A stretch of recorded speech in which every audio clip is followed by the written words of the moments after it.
Hi, and welcome to On Stage at the Upper Room. I'm Ron Strand, and tonight we have the pleasure of interviewing the one and only Robert G. Lee. Wonderful to see you. Robert G. Lee, good to see you too.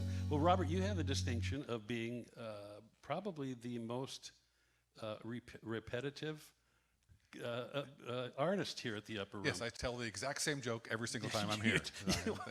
I didn't want to say that, but so I have the most appearances here at the I Upper think Room? you have. I think you do have that distinction. I think I've usually kept count of some others, but I've actually lost count with you because I know that We've done New Year's Eve twice, like every other year. Oh, So yeah, I think more it's been than at least that. 3 times. Oh, 3 times, and then just other times in there. And this is our new venture, Night of 1,000 Comics. That's right, Night of 1,000 Comics. So we're looking forward to that tonight. So I just wanted to take a few minutes with you, let the Upper Room audience know a little bit about you because they see you up here on stage and they see the persona, but they don't see the man behind it. So I'm going to do a little Walter Martin, Barbara Walters. I'm not going to ask you if you were a tree. Pick what would whoever be, you want. like that. Yeah, but one of the things that's always interesting to me about comedians is, it's not a vocation that you set out to do as a kid, or they don't offer a course in school about, becoming a comedian. So at what point do you decide, hey, I'm going to do this for a living? I think we'll have other comedians up here later for the Night of 1,000 Comics. But for most of us, we have no way to make a living, and so I have no other discernible skills. That's the best way I can put it.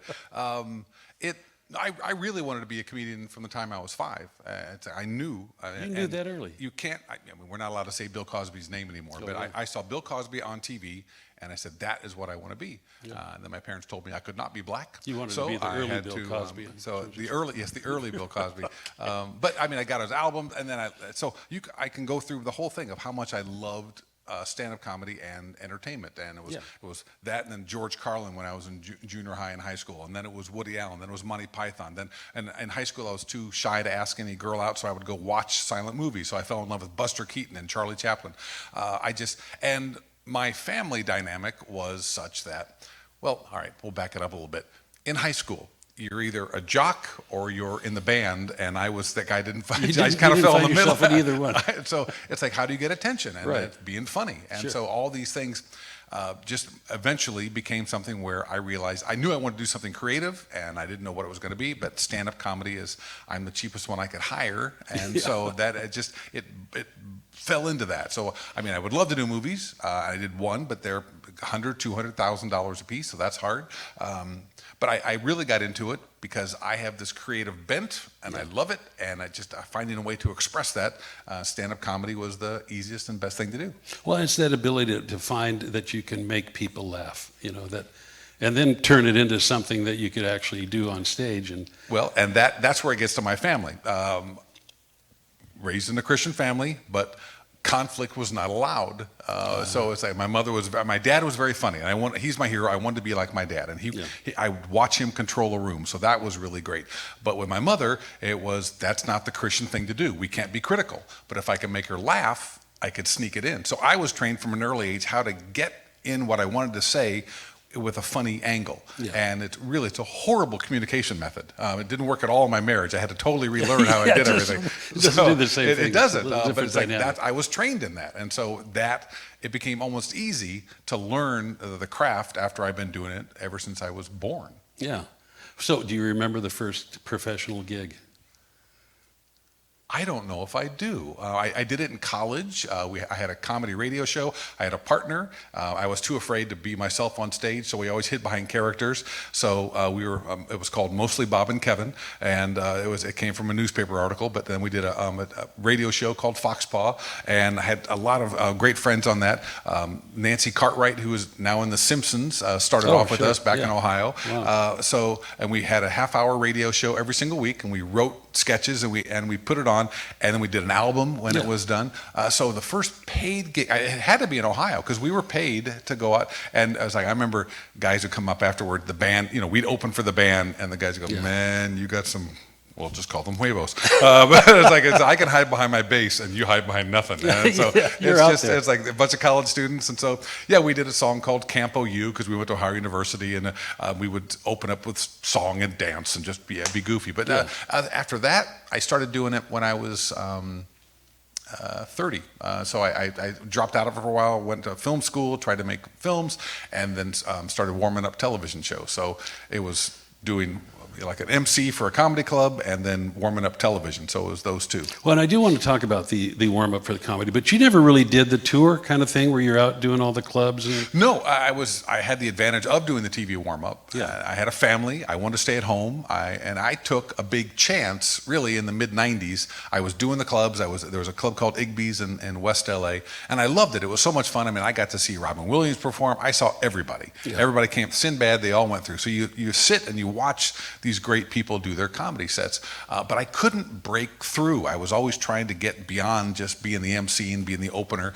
And I couldn't write any material because of the comedy audience. I'm not blaming them, but I couldn't relate to them. Yeah. And so at one point I don't think I'm doing what I'm supposed to do. And I just said, all right, I'm going to just go and do the churches. That's it. I'm going to find, and I did. I found my people. And it was like, oh, and from junior high to grandparents, and then my material exploded because these are people I could relate to. And now, in my old age, I'm going back to the clubs. But Yeah. I'm not afraid of who I am, and I'm not afraid of being clean. Right. And it's kind of nice because I'm the antidote to what a lot of the dirty comedians are doing. Right. And it's almost a relief for people when I get up on stage. But it was a very interesting transition going from, no, I just can't do this club anymore, and I made a big statement, I'm going to leave. But I didn't go on the road, and so I didn't want to stay in a condo with two other comics in Boise, Idaho, Yeah. and performing for drunks. It's like that wasn't Yeah, my idea of sure. a good time. So I was fortunate enough, I never had to do it. Well, you're probably not going to get the hecklers that you would get in a non-Christian setting,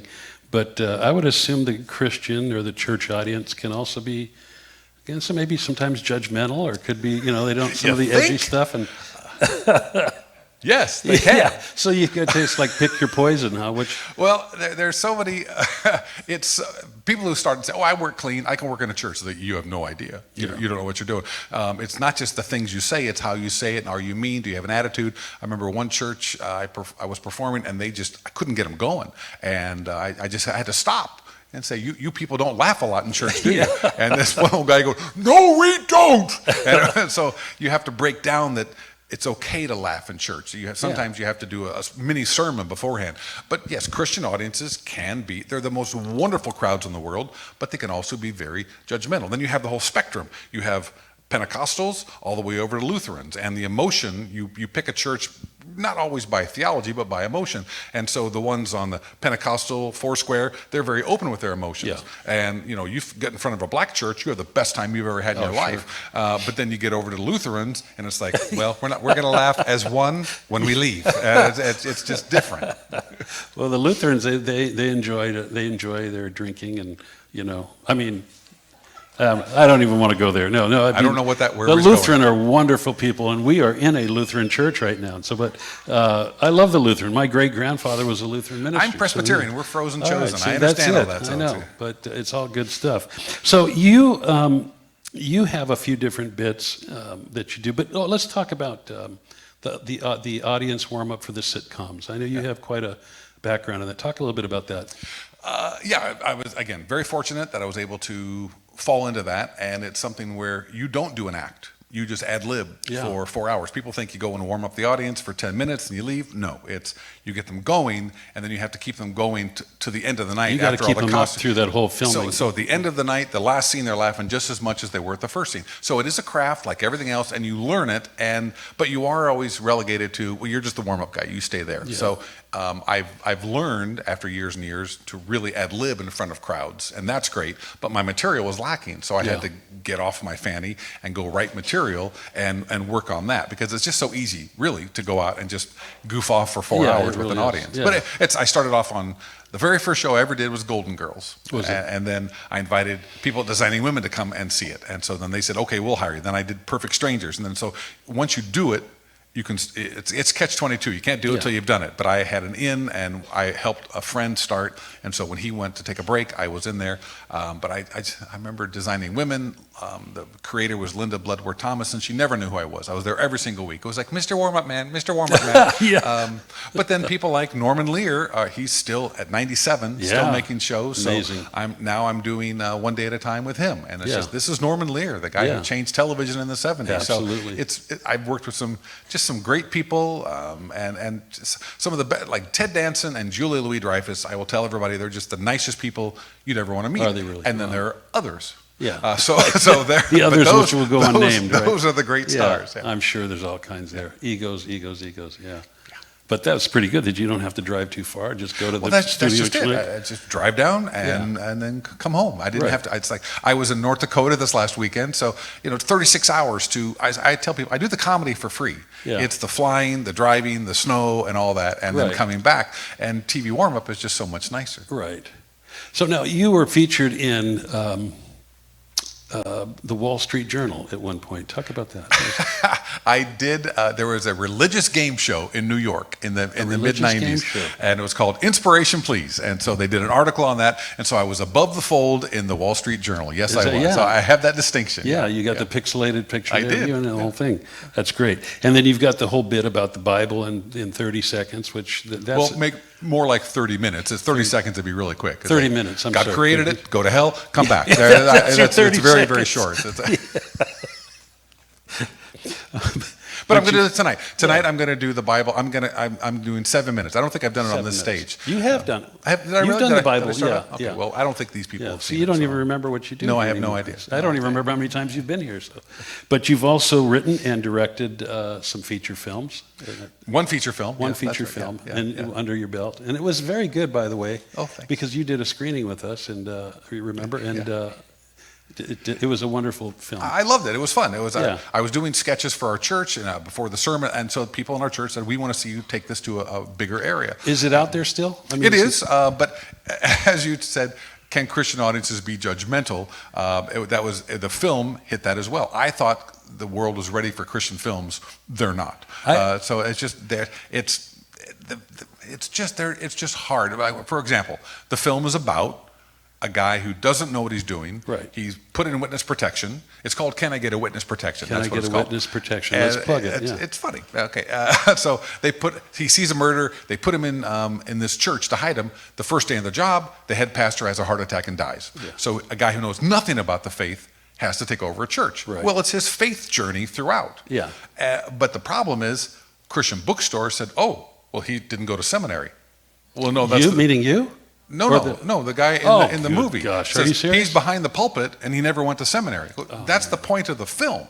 And they go, but we can't show that to our parishioners and the people who buy at our bookstore. So Pure Flix did the very same thing. They said, well, you've got a guy behind the pulpit who never went to seminary. Oh, my and gosh. so they rejected it because of that. So it's just that there's still some very, very uptight people. So when the Christian church relaxes, I'll do another one.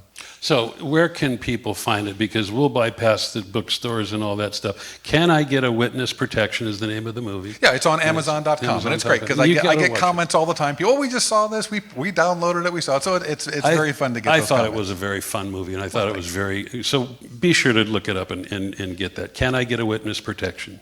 You are also had the distinction of doing some voices for Veggie Tales. The very No, I didn't do any voices for you them. didn't do the voices. I wrote the episodes and Oh, I wrote okay. the songs, and it was so much fun. Every time the big guys, Mike Naraki and Phil Vischer, every time they would go do a feature, they would bring me in, and I would do the episodic. So I did Yeah. Little Joe, and I did Sherlock Holmes and Gideon, and so I've done a Christmas one and a lot of little specials. So that was just so much fun. It was, but the company kept, they would go bankrupt, then they'd come back, then they'd go bankrupt, and finally everybody I knew was fired or let go because so it was one of those. It was just so much fun. But yes, I wrote jokes for vegetables for many years. Yeah, and I'll get this is my favorite VeggieTale joke that never made it in, and you will now know what this is. So I did one on Sherlock Holmes, and it was called Sherlock Holmes. And if you know the original story, he was a cocaine freak. That's just part of who Sherlock Holmes was. And so I had a joke. I said, this will be really funny. So I've got Larry, the cucumber, with a straw up his nose and a bottle of Coke, and he snorts it, and bubbles come out his ears, and he goes, I don't get this at all. So for some reason, they thought kids would emulate that, and they cut it. So. Well, yeah, and I would imagine I the like churches the joke. probably didn't want to promote that one. So Can I Get a Witness Protection is probably pretty safe compared to that. Compared to that joke, yeah. Well, we got a non-seminary guy at the pulpit. Hey, you also I know you mentor young comics, and matter of fact, tonight, and by the time you see this event will already have passed. But tonight we're doing an event called A Night of 1,000 Comics, give or take a few. Yeah. Yeah, and so, and I know a lot of the comics here are people young, up and coming, and you've mentored a lot of them, and.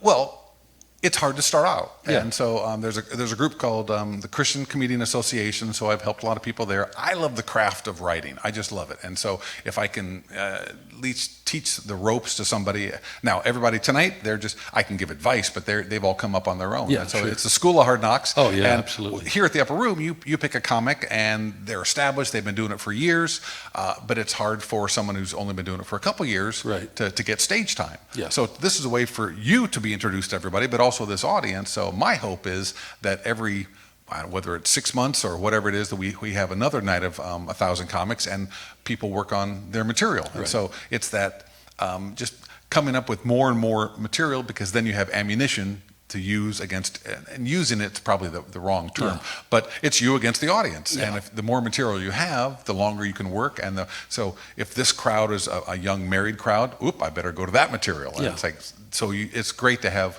the more you have, the better you are. But I love to work with comedians. So not so many tonight, Yeah. because they all came up on their own. But yeah, I've worked with a lot of people, just Yeah. trying to get them to Sure. find what's that secret? Exactly. Well, this is going to be a first, and I'm glad you came to me with the idea, and because we've had a lot of comedians here, but not kind of a cavalcade, Right. if you will, of Yeah. comedians. So this is going to be a fun night. I think so. Bob, thank you so much for coming tonight. And I love this. You and Kathy are yeah. great. I thank you so much for doing this, because this is so unusual in this city and in this country to have.